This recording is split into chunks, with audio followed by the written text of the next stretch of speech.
Працаваць не выбарачна, а сістэмна. Год добраўпарадкавання для Гомельшчыны стаў не проста каляндарным перыядам, а сапраўдным іспытам на ўменне ператвараць выклікі ў магчымасці. Пустуючыя дамы — груз мінулага, па якому таксама знайшлі рашэнне. Парадка 242 гектараў зямель уцягнулі ў гаспадарчы абарот, атрымаўшы не толькі парадак, але і эканамічныя плюсы.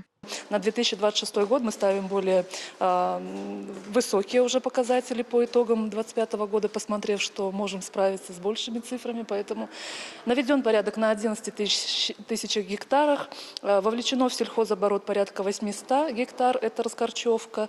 В лесхоз передано 2 800, поэтому такие же показатели и такие же задания, скажем так, направления мы ставим и на 2026 год.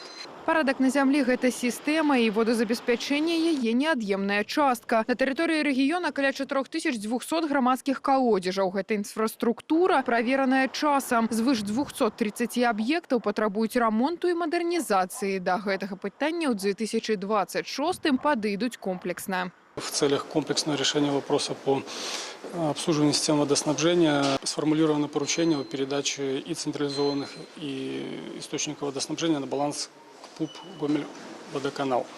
По тем объектам, которые находятся в неудовлетворительном состоянии или требуют проведения ремонтных работ в 2026 году, в результате обследования службы все мероприятия включены в областные планы, далее будут утверждены районами. В соответствии с поручением губернатора помесячный график выполнения работ будет находиться на контроле и обсуждаться ежемесячно на аппаратных совещаниях.